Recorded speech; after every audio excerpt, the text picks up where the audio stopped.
Welcome to week 5 of Bible Studies for Life. We're still going in the book of John, a couple of more weeks, and then we go to Matthew for Easter Sunday. But looking forward to this passage today from John chapter 15. Tough passage because it's got a tough message, but one that we need to hear, we need to be preparing for. All right, so we're looking forward to it this morning. Before we dive in, be sure you subscribe to the channel, like it, share it. Be sure that you comment, let us know how God's using it. All right, so let's look at John chapter 15. He says, if the world hates you, understand that it hated me before it hated you. If you are of the world would love you as its own. However, because you are not of the world, but I have chosen you out of it, the world hates you. Remember the word I spoke to you. A servant is not greater than his master. If they persecuted me, they will also persecute you. If they kept my word, they will also keep yours. Okay, so Jesus is letting his disciples know and letting us know where we stand in the world. And there is this sense of, hey, if what you're here for is earthly glory, if you're wanting fame and fortune and you're wanting everybody to love you, well, you're in the wrong deal, right? That is not going to happen. He says, if the world hates you, which is kind of an if sense because it's going to happen, well, you need to know that it hated me before it hated you. And we see this theme repeated in these last words that Jesus has in the upper room here. You know, the servant is not greater than the master. So if the master serves, washes feet, the servant's got to wash feet, right? If a master loves others, then the servant's got to love others. And here, hey, you know, the master's hated, the servants are going to be hated too, right? He says, look, if you were of the world would love you. You know, if you were just like the world would they would adore you. They wouldn't hate you at all. So understand here, okay? He's not talking about being hated because you're a jerk. He's not talking about being hated because you're an evil person. Not being hated because you just don't know how to act around people and you turn people off by your attitude or your personality or your selfish nature or something like that. He's very specific here. He's talking about being hated because you are following Christ faithfully. And so we need to make sure we understand when we talk about persecution, we're not talking about persecution because you're an idiot. We're not talking about persecution because you're not a likable person. We're talking about persecution on the basis of your desire to follow Christ faithfully. And in following Christ faithfully, you need to understand the world is not going to like that, the world in general. Now, you know, we say all the time, right, look, they may not like you, but they'll respect you. Well, that's not true. Okay? Oftentimes people don't like you and have no respect for you at all. Now sometimes they do, but oftentimes there's no respect that goes along with that. It's just pure hatred. And that's what Jesus is talking about. You're going to be hated. He says, but listen, because you're not of the world, I've chosen you out of it, and the world hates you. That's why you're different. I've chosen you out. It says, remember the word I spoke to you. A servant's not greater than his master. If the master was hated, the servant will be too. They persecuted me. They're going to persecute you. They kept my word, well, they'd keep yours, right? If they followed me, it'll be different, but they don't. They hate me, so they're going to hate anybody that follows me. That's what Jesus is letting them know, and we need to understand that. This is a common reality. It's not new in 2022. This is not some new thing, okay? This was in the first century. Jesus is saying this is the way it works, and this is the way it's always going to be.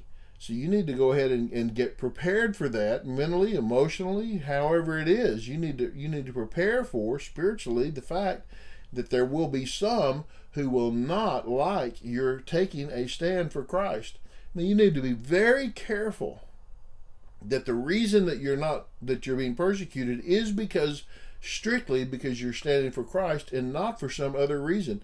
Not because you have equated a political stand or an emotional stand with a Christian stand. Okay, we got to be very careful about that. But at the same time, don't shy away from taking a principled stand, standing on the truth of the gospel, and being aware of the consequences that it may bring to you. Now, I'll say one more thing about that. Well, I'll probably say a lot more, but look, one more thing on this note. There was a real emphasis in the first century when persecution started to happen and through the Roman sending people into the Colosseum, the Christians, to die by the lions in the Colosseum, there was a real principle that said you didn't seek out martyrdom. You don't seek out persecution. You live your life quietly. I mean, you think about Daniel, right, praying, and he just did what he did. He didn't go out and pray in the middle of the street. He was in his room, in his home, praying like he always did.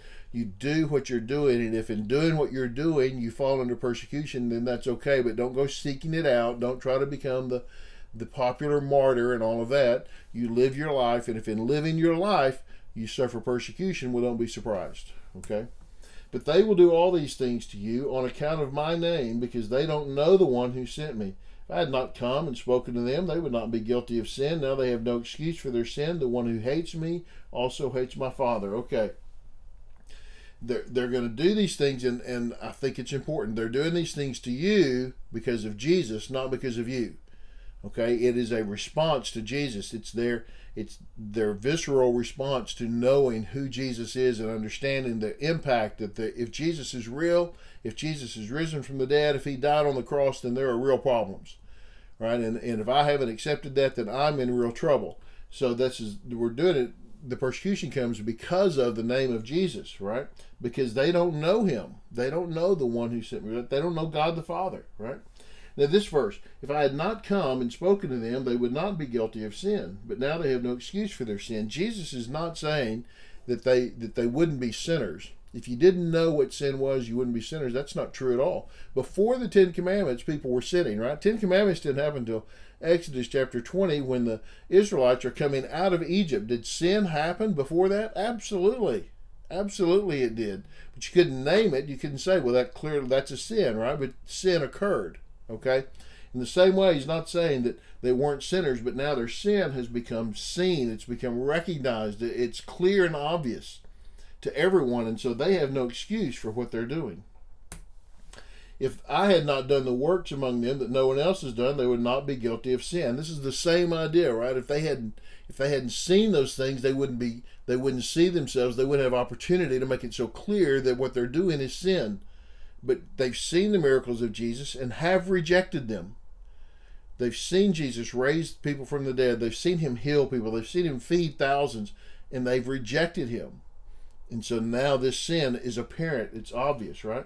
Now they have seen and hated both me and my Father. But this happened so that the statement written in their law might be fulfilled. They hated me for no reason.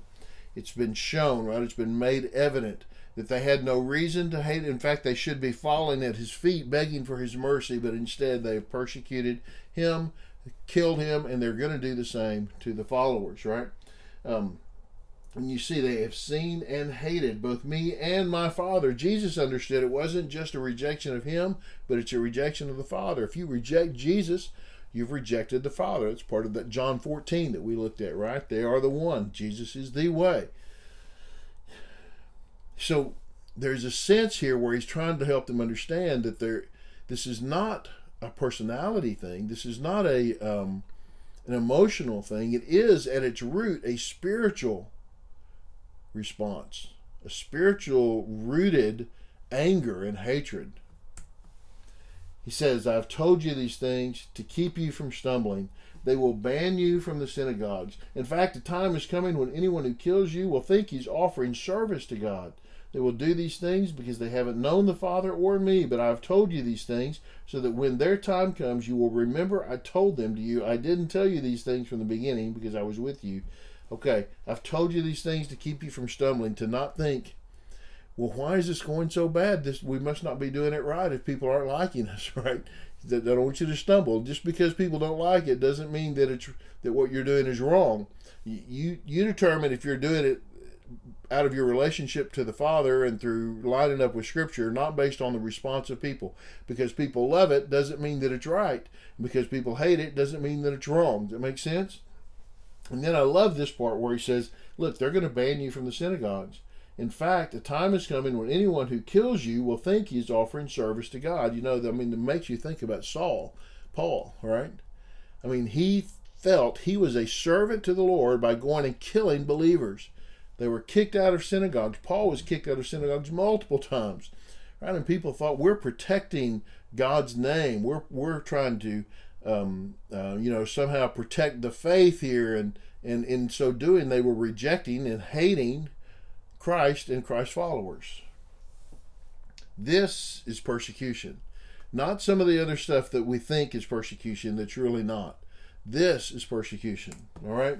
All right, I've given you a couple of questions, and in this first one here, what ways do you see Christians under persecution? We might even ask the partner question of that is, what ways do Christians think is persecution that isn't? You know, the things that we think are hard that really aren't. But anyway, thanks for watching. God bless you. Appreciate you watching so much. Subscribe to the channel, like, comment, share it with others. We'll keep spreading the news. All right, we'll see you next time.